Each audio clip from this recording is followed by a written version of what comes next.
महाराष्ट्र के घटनाक्रम को देखते हुए और जितनी चीजें प्रधानमंत्री नरेंद्र मोदी जो भाषण देते हैं, भाषण में जो बातें करते हैं, कहते हैं, उन बातों और उनके करने में जो फर्क है, इसको अगर दोनों को अलग अलग करें तो एक सवाल ही आता है कि क्या देश की जनता मूर्ख है कि सुनती है और वैसे ही करती है, या सुनकर ऑब्जर्व करती है कि आने वाले समय में आइए साहब बताएंगे हम, और अगर ऐसा करती है तो फिर सामने कर्नाटक का रिजल्ट दिखता है।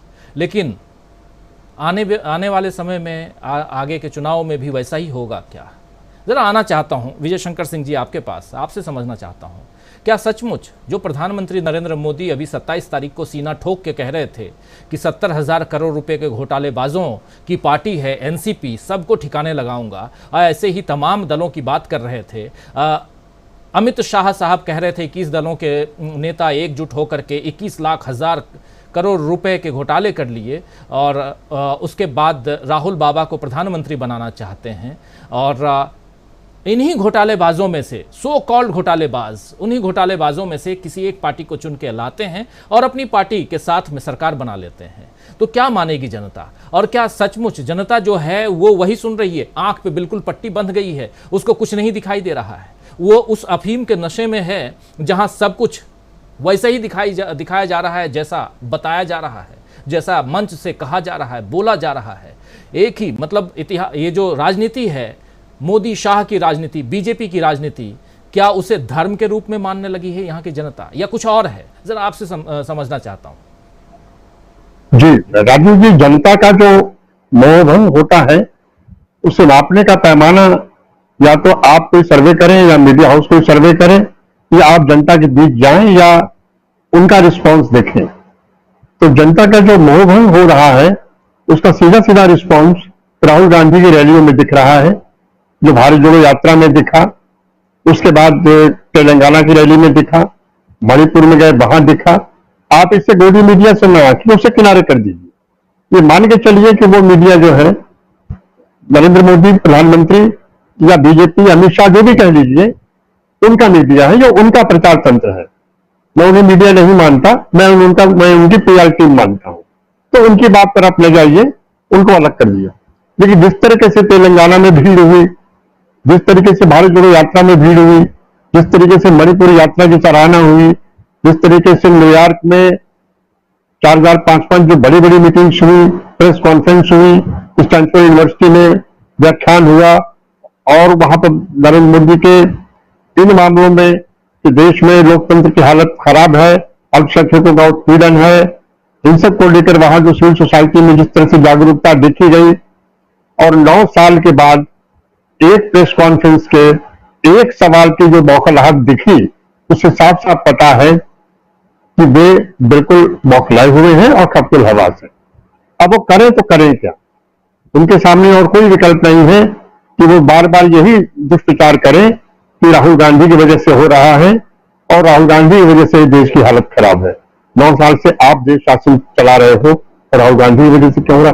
मैं शकील अख्तर साहब की बात पर बिल्कुल सहमत हूं कि राहुल गांधी इसलिए उनके लिए संकट बने हुए हैं कि यही एक ऐसे व्यक्ति, यही एक ऐसे नेता हैं जो कांग्रेस की उस नीति से, जो आइडिया ऑफ इंडिया की नीति के लिए मजबूत पक्षधर हैं और जम के उसे पकड़े हुए हैं, उसी विचारधारा पर आगे चल रहे हैं।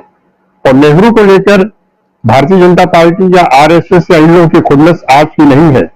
आइडिया ऑफ इंडिया को जिस तरीके से लेकर नेहरू चले थे 47 में टेस्ट ऑफ डेस्टिनी के बाद, या उसके पहले भी जो उनकी विचारधारा थी, उससे उनकी विचारधारा बिल्कुल है।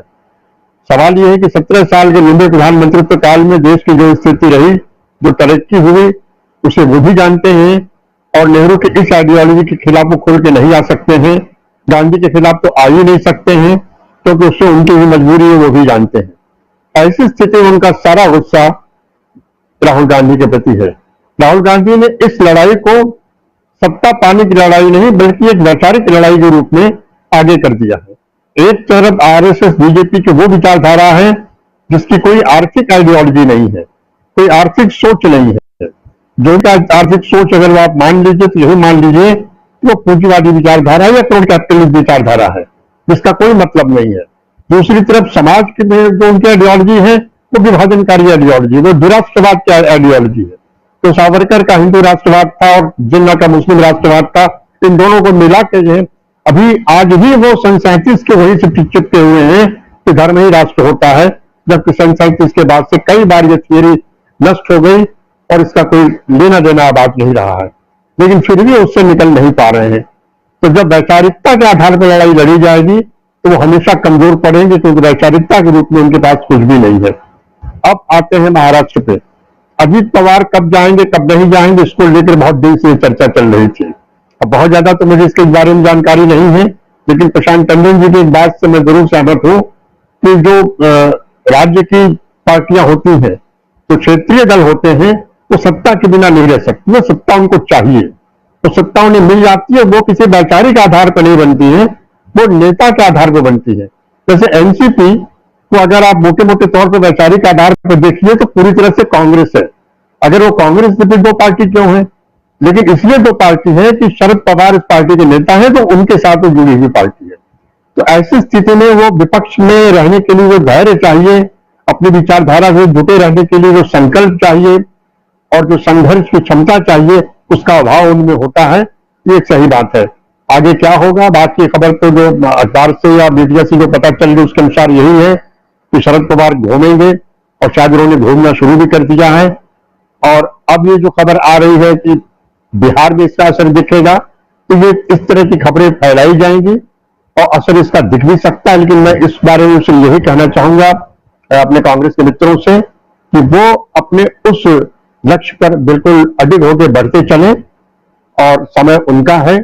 और भारत जोड़ो यात्रा ने उन्हें जिस रूप में ढाला है उस रूप में से आगे बढ़ने की जरूरत है, बिना इस बात का किए हुए कि उनकी कोई तोड़ फोड़ करेगा या आगे क्या करेगा। तो मुझे नहीं लगता कि बहुत कुछ राहुल गांधी का भारतीय जनता पार्टी के लोग बिगाड़ पाएंगे, क्योंकि ये पॉलिटिकली एक्सपोज हो चुके हैं।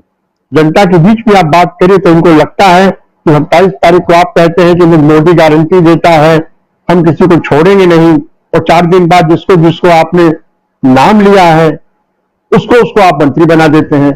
तो इससे सीधा संकेत यही जाता है कि आप छोड़ेंगे बिल्कुल नहीं, घूम ढांड के अपने यहां मंत्री बना देंगे। तो एक ऑफर जेल का देंगे, एक ऑफर मंत्री बनने का देंगे, तो जेल और मंत्री के बीच के ऑफर में जाहिर लोग मंत्री होना चुनेंगे, जेल कौन जाना चाहेगा।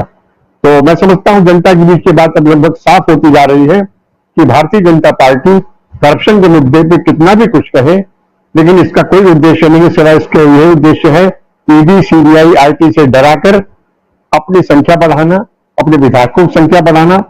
लेकिन एक बात कह के मैं इसे खत्म करूंगा कि जब भी चुनाव होगा, चाहे महाराष्ट्र का चुनाव हो चाहे लोकसभा का चुनाव हो, जब भी होगा इनके सामने टिकट वितरण की बड़ी दिक्कत आने वाली है, ऐसा लोग बता रहे हैं और मित्र ही लोग बता रहे हैं जो मेरे इस सब चीजों को कवर करते हैं, उनका कहना है। तो इनको भी ये दिक्कत पता है, भारतीय जनता पार्टी को भी ये दिक्कत पता है। इस ऐसे मामले में कांग्रेस को चाहिए कि वो अपना अभियान शुरू करे। तो फिलहाल जो 5 जगहों पर चुनाव है, मिजोरम, तेलंगाना, छत्तीसगढ़, एमपी, राजस्थान, इस पर केंद्रित करे बिना किसी डर के और बिना किसी भय के। जी। कांग्रेस